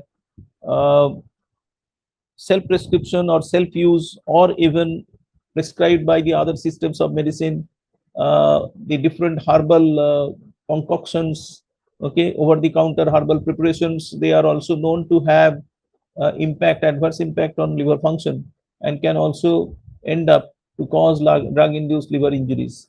So not necessarily only prescription drugs in modern medicine. So we have to keep that in mind also. And the approach to a patient who is presenting with abnormal biochemistry, liver biochemistry, or for that matter, certain indicative symptomatology, then we have to think of which is indicative of poor liver function. So then we have to, as usual, like any patient we approach clinically, that taking history, trying to understand what are the different, particularly when you are trying to work up on DILI, drug-induced liver injury, then you have to think of that what are the drugs the patient is taking, and how likely it is that whether any of the medicines that the patient is taking, prescription drug or non-prescription drug, you have to also probe a little that whether side by side he is also trying to take some other herbal concoction or some other Ayurvedic medicines prescribed by his Ayurvedic doctor, etc. So that also is to be looked into. And then if you have done a laboratory biochemistry done, and you find that the different liver enzymes are also not favorable, then you try to see start suspecting whether there has been, it is a case of drug-induced liver injury. And these days we have very clear guideline about how to diagnose drug-induced liver injury. And here in this particular chart, as has been shown, that the biochemical pattern of liver injury can be calculated by calculating the ratio that ALT upper normal limit and the ALP, what is the divided by the upper normal limit. So upper normal limit means what is the normal range of the enzyme. The upper normal of that is to be taken, and ALT here, the patient's ALT value. So we take that ratio. That means how many times it has increased from the upper normal limit. Okay, and same is with the ALP also. And that ratio R is that ratio. If that is more than equal to 5, then it is hepatocellular damage. If it is between 2 to 5, then it is mixed. And if it is less than 2, then it is cholestatic. And then by pharmacological plausibility, we know what are the different drugs the patient is taking, what is already known about the potential liver toxicity of this particular drug. There are certain drugs that cause cholestatic jaundice, some certain drugs that can cause hepatocellular injury. There are some which can cause mixed, etc. And then we find that the injury has already taken place. Then we have to replace that particular drug, the offender drug. If we find that, and once you de-challenge with that drug, then if you have to do the biochemistry again, and you see there has been some change, okay, besides there could be also better symptomatology, the patient might be a little better. So that's how you can try to actually pinpoint whether the suspect drug is really the offender drug. So you have to then think of alternative treatment, replacing by an alternative drug, and then carry on. So diagnosis of DILI has been is not that difficult, but then many times because of not following the proper protocol for diagnosis, many times it is missed. And according to the liver injury type of DILI, we can think of the causality of the thing can be identified. The hepatic safety varies among different treatments, as has been mentioned in the right hand side column. We need to monitor the liver function intermittently during the therapy. Many times after the treatment has been given, gradually we find that it is prospectively, gradually it is becoming more adverse. And this causality assessment method is by RUCM. So and then we have to personalize the treatment for the impaired patients. So that's how we go really. Newer agents that show otherwise reduced hepatic risk, we can replace the treatment with the newer agents, alternative treatment. That's how we go. Thank you. Thank you, sir. Thank you. So generally, the traditional causality assessment, we have WHO UMC scale, or we have Naranjo's causality scale. But for this drug-induced liver injury, this RUCM scale is very helpful, and which is actually here tells us to prospectively follow up, prospectively see the patient, what is the response to the deprescribing, de-challenge. So that RUCM causality scale is very important. So thank you, Professor Tripathi sir, once again. And actually today we had learned from our experts regarding the polypharmacy challenges, how we can prevent prescribing cascade, to take deprescribing as a positive intervention. There is no way we often say this as a no name, no shame, no blame. So there is nothing like that, nothing, no negative issue is there in deprescribing. We need to modify the dose of the patient depending on the kidney and liver function, and how we should approach in case of drug induced disorders, how we can make it a definite differential diagnosis, the drug induced disorders for all our patients. And most importantly, our discussion today, all our experts had given their views why we should have a patient-centric approach regarding our therapeutics management. So thank you all. Thank you very much for listening us. And I think this was the last slide. I don't know whether there is some question. There are a few questions in the chat box. There are a few. Yes, there are some questions. Okay, we will take those. So, yeah, so first question asked by Dr. Upamanyu Bag. Sir, if there is thrice daily dosing of one drug and patient is taking two such drugs, is it polypharmacy? Again, a very interesting question. We know that by the definition of, that is the quantitative definition, we cannot say it as a polypharmacy. But there are certain, that again, when we talk about drugs, there is specific terminology we use as medication. So in medication, one medication that also can contain 2 or 3 more active pharmaceutical ingredient if it is a fixed dose combination. So any comment from Nandini madam? Now, as you have said that since we are quantitatively counting the number of medications, and Professor Tripathi also said that we should also keep in mind that number of active ingredients, and we will count that way. However, number of dosage is not counted. So if somebody is taking 3 times a day, does not mean that the count is 3. So that is what is the answer. That's correct. Sir, any That's comment, sir? That's right. Absolutely Yes. right. Yes. You're right. So thank you, thank you. So next question, I think Actually, the next question is not understandable. What is he written? I think his question I got that methyl Yes. cobalamin 1500 milligram should be given. I think that was for that particular patient when the patient was taking pregabalin and methyl cobalamin. Oh, acha.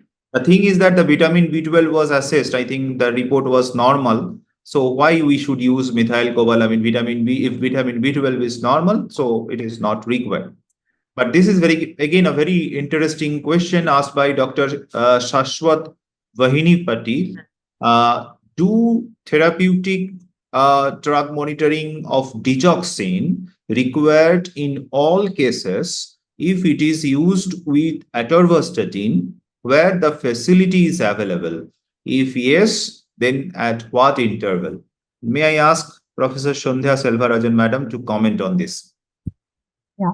So, in case if TDM is available in a center, yes, the answer is yes. If atorvastatin and digoxin is given to a patient, it's good to do TDM if TDM service is available for measuring digoxin. And then next question is like at what intervals? See, here as soon as you get a doubt that there is an interaction, we can take sample at any time. As far as the patient has taken the drug at least for 5 off-lives, so that the steady state is reached. Let us say the patient is started on digoxin and atorvastatin. After a week, you can do the test anytime. If there is a higher level, it means there is an interaction. We don't have to wait for any particular interval. So we can do a test after as soon as these 2 drugs are started after a week, because by then they would have reached their 5 steady state, 5 off-lives would have gone, and we can measure the digoxin level to see if the digoxin level is high or not. Also, before doing TDM, one important thing which we need to keep in mind is it's not necessary to do TDM always, as long as the patient does not complain any symptom and there are no signs of digoxin toxicity. Just because the TDM service is there, we should not be doing. But as soon as a suspicion arises, you can do the test anytime you want to do. Because for the toxicity and adverse effects, we can do TDM anytime. There is no specific time interval. Yes, sir. Shantanu, sir, if you want to add something. Yeah, that is the last comment is very important. Okay, that it is quite possible. It's a very good question. That atorvastatin is otherwise taken on a long term. Okay, the same patient might be requiring digoxin therapy. Okay, getting admitted and then the gets digoxin, and yes, there is an interaction, and the digoxin level, blood level goes up with atorvastatin. But then again, you are very right that unless their patient has symptoms of digoxin overdosage, there is no point in, because I have a facility, I'll go directly. It's not like that. If there is indication that there is an digoxin overdosage or overdosage related toxicity, that can be very easily identified clinically. So then the clinicians, they reduce the dose of digoxin. Okay, so because most of the places it is not there, but it is mostly by clinical monitoring. The TDM is more important where the we are dealing with narrow therapeutic range drugs, one, and when many a times the clinical symptomatology of high concentration or low concentration is not very evident quickly, dramatically. In that situation, okay, TDM should be, otherwise like in anti-epileptics. So you cannot afford to wait for a breakthrough seizure in order to go for TDM. So it should be monitored more judiciously. But in this case, I think routinely it needs not to be done. But then you should keep a vigil that because the patient is taking atorvastatin, initially from the beginning itself, we should try digoxin also at a controlled dosing. This patient might be requiring relatively lesser dose of digoxin. That's it. And if there are symptoms, of course, you can. Thank you. Thank you, sir. Thank you. Another question asked by Dr. Vahinipati, that is it rational to add gabapentin with pregabalin if pain is not controlled with optimal dose of pregabalin? I think answer is no. I think all our panelists will agree. The thing is that we need to understand, if I am adding another drug which is having same mechanism of action, same group of adverse drug reaction. So ultimately, when we talk about in terms of efficacy, the ceiling effect will be reached, but at the same time, the adverse effect, the toxic effect will be increasing, and that will be causing harm to our patient. Rather, we need to choose something else. For an example, in this case, we can use some SNRI, like duloxetine or like that. So we should not add. I think any comment, if you have any. Okay. So thank you once again. Absolutely right. Thank you once again, sir. Thank you once again, madam, Professor Sandhiya Selvarajan, madam, Professor Nandini Chatterjee, madam. So almost it is 2 hour and 5 minutes. So a long discussion today we have. Thank you very much in this Sunday evening. So at the onset, I just want to thank also Professor Jyotirmoy Pal, sir, who has this, I think, a marvelous thinking, because APICON 2025 is in January 2025, but already the master classes, this type of, he is arranging from last, I think we can say 6 months. So that is an amazing work, amazing academic experiences. Due to him, we are actually enjoying, and we are really thankful to whole APICON 2025 team for arranging this type of academic activities. So now may I request Professor Sandhiya Selvarajan, then Professor Santanu Tripathi, and finally Professor Nandini Chatterjee, madam, to have concluding remarks. Yeah. So first of all, already I thank, but again I would like to thank Dr. Shambo, Dr. Shantanu for these kind of programs, and also for inviting me for this panel discussion. So this is the first time I have participated in a panel discussion other than ethics or regulatory guidelines. So this is quite interesting, and looking at the participants, a wide difference in the participants and their interest shown by these participants. It's really good to have this kind of platform where pharmacology as well as medicine is being explained and described together, which will be more useful both for the clinical pharmacology students to know the clinical aspects as well as the medicine students to know the pharmacological aspects. So having these kind of interactions frequently will be really good for the both pharmacology and medicine students. That's what I think. So it's a very good initiative, and I think it should keep on going. It should be continued. Thank you. Thank you, madam. Sir, Tripathi, sir. Yes, I must congratulate API and particularly Dr. Jyotirmoy Pal, Professor Nandini Chatterjee for taking this initiative. I remember about, I think, 5 years now that we actually approached API that there should be more dialogue between the physicians and the clinical pharmacologists, and they have made it happen. And it's really useful. And I just wonder whether we will be getting the recording. This is Yes, sir. Yes, hardly, sir. rarely these kind of sessions are held where the physicians and pharmacologists, they are sitting together and trying to understand things, and all these are in the best interest of patients rather. Okay, so I think it's very useful. I don't know how many people have joined today in audience, how many are there, but then if it is recorded, if it is circulated, I think it will be for everybody's benefit. Thank you very much. Congratulations. Thank you. Thank you, sir. Thank you. Now, may I request Professor Nandini Chatterjee, madam, to conclude today's event. Yes, first of all, I would like to offer my thanks to Professor Sandhiya Selvarajan and Professor Santanu K Tripathi for having this beautiful webinar. We physicians, we actually have deficits in our concepts about how drugs do to our body and what drugs do to us. So it was a very enlightening discussion, and I'm sure our students who have joined are greatly benefited.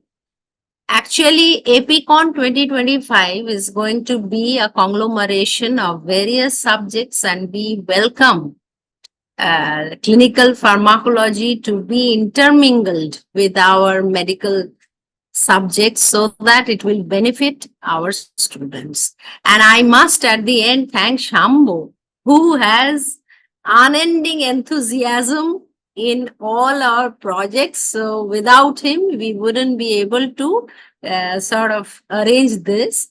So thank you again for this wonderful webinar. Thank you. Thank you.